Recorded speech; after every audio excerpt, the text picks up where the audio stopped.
Tout d'abord, afin de bien comprendre le sujet, nous allons définir ce qu'est un fluide.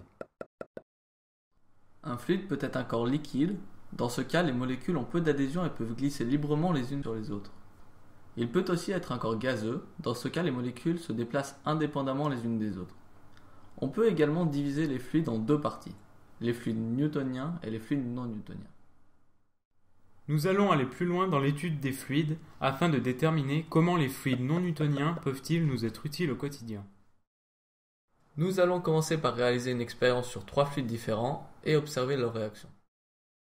Comme on peut le voir sur ce schéma représentant notre expérience, nous allons observer la chute d'un même corps dans 3 fluides différents, qui sont l'eau, le ketchup et le mélange à base de maïzena, également appelé oubleck.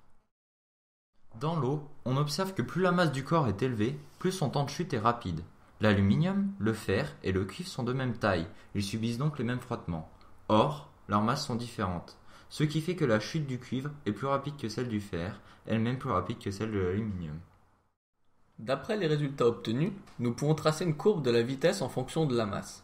Nous observons que le tracé est linéaire et nous pouvons donc en conclure que la vitesse moyenne de la chute d'un corps dans l'eau est proportionnelle à sa masse. Dans le ketchup, on observe que comme dans l'eau, plus la masse du corps est élevée, plus son temps de chute est rapide. En revanche, les écarts entre nos temps de chute sont plus importants.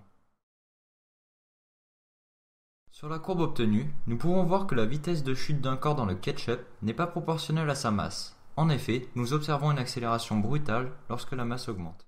Contrairement à l'eau et au ketchup, dans la maïzena, on observe un phénomène surprenant. Plus la masse du corps est élevée, plus son temps de chute est lent. Cependant, les écarts entre les temps de chute sont peu importants. Sur ce graphique, on observe que dans la maïzena, la vitesse de chute d'un corps n'est pas proportionnelle à sa masse. Plus la masse augmente, plus la vitesse stagne. Ces différences de résultats s'expliquent par une viscosité qui varie entre les fluides. Nous allons donc voir ce qu'est la viscosité. La viscosité est une grandeur qui indique le degré de fluidité d'un fluide. Plus la viscosité est importante, plus le fluide est épais. Plus la viscosité est faible, plus il est liquide. La viscosité cinématique correspond à la viscosité dynamique sur la masse volumique.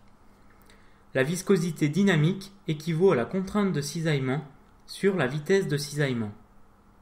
La contrainte de cisaillement se traduit par la force sur la surface.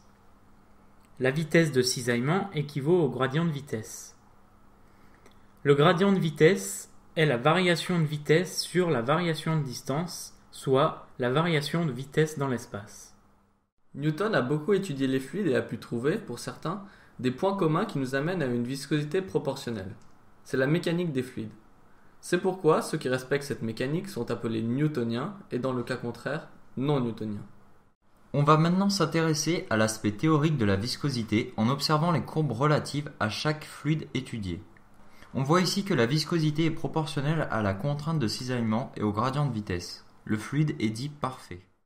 Dans ce cas-là, on voit que la viscosité stagne si la contrainte de cisaillement ou la vitesse de déformation augmente. On parle de fluide réofluidifiant. On voit dans ce dernier cas que la viscosité augmente si la contrainte de cisaillement ou la vitesse de déformation augmente. On parle de fluide réoépaississant. Pour le moment, à partir des résultats obtenus, on établit 2 types de fluides, les fluides newtoniens et les fluides non newtoniens. Les fluides newtoniens sont définis par une viscosité proportionnelle. Elle peut varier seulement en fonction de la température, comme avec l'eau qui se solidifie en dessous de 0 degrés Celsius. Les fluides non newtoniens, quant à eux, sont définis par une viscosité dépendante de la température, mais également des forces qui leur sont appliquées. La force dépendant de la vitesse, de la masse et de la surface. On a relevé 2 types, les réofluidifiants et les réoépaississants. Les fluides réoépaississants présentent des propriétés a priori plus adaptées à une utilisation au quotidien. En effet, on observe qu'ils peuvent s'épaissir, ce qui pourrait peut-être assurer une protection. Afin de se concentrer sur leurs études, nous allons donc laisser de côté les fluides newtoniens et réofluidifiants. Nous allons maintenant voir comment créer un fluide réoépaississant.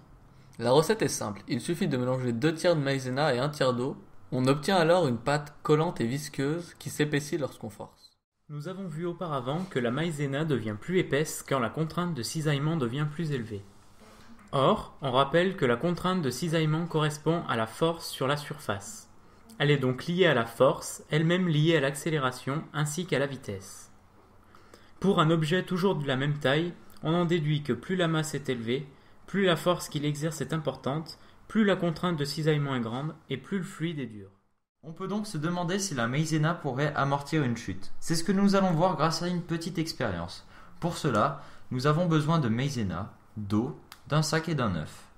L'œuf se trouve dans un sac rempli du mélange à base de maïzena. Ce sac est lancé d'une hauteur de 6 mètres environ. On observe que l'œuf est intact. Extraordinaire, n'est-ce pas? En effet, lorsque la maïzena percute le sol, elle subit une contrainte de cisaillement assez élevée qui lui permet de s'épaissir. Elle crée ainsi une protection qui empêche l'œuf de se briser. On peut donc en conclure que les fluides réoépaississants peuvent protéger des chocs lors d'une chute. Comme la maïzena peut amortir les chocs d'une chute, on peut se demander si elle serait capable de ralentir ou même d'amortir l'impact d'un projectile. Essayons tout de suite avec une carabine à plomb à air comprimé. On observe l'entrée du plomb dans la maïzena, mais il n'en ressort pas. Le fluide a donc absorbé complètement l'énergie cinétique du plomb. Pour voir les limites de la maïzena, nous avons réalisé l'expérience en plus grand en utilisant une balle de calibre 22 longue griffe. On observe cette fois-ci que la balle a traversé la maïzena. Le fluide ne l'a donc pas arrêté, mais l'a cependant ralenti. Ce résultat peut s'expliquer de deux manières différentes. Premièrement, l'énergie cinétique est trop élevée pour être absorbée par le fluide. Deuxièmement, la forme ergonomique de la balle, agissant sur la surface, améliore la pénétration. On peut en conclure que les fluides réoépaississants ont des propriétés très étonnantes. En effet, en durcissant, ils sont capables d'absorber l'énergie cinétique de choc et d'impact, assurant ainsi une protection plus ou moins efficace. Les fluides non newtoniens peuvent donc bien nous être utiles au quotidien. À partir de ce que l'on a pu observer, on pourrait par exemple fabriquer des protections médicales et sportives, comme des genouillères, des casques, des semelles qui amortiraient les chocs et qui amélioreraient le confort de l'utilisateur, ou encore des protections pour les voitures comme les pare-chocs. Et pourquoi ne pas concevoir des vestes de protection pour les motards, des coques de téléphone ou même des gilets pare-balles? Évidemment, il faudra approfondir les tests, aller plus loin et avoir plus de précision dans les calculs, car bien que l'on se soit efforcé de faire au mieux, nous avons été contraints de négliger certains phénomènes comme les frottements et bien d'autres.